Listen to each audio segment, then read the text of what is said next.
start with our dry ingredients. Let's take all-purpose flour, sugar, milk powder, baking powder and baking soda. Now mix it. Next we'll pour our wet ingredients. In goes the buttermilk, melted butter, vanilla essence and a little bit of color. Now mix using cut and fold method.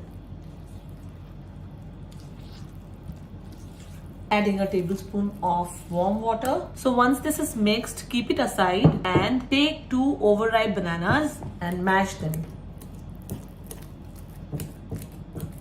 Don't blend them in a mixer grinder because otherwise it is going to be like a compote. We don't want that. We want the pieces to be there, like a little bit of chunk. See, this looks fine. Now we add these 2 mashed bananas into the batter.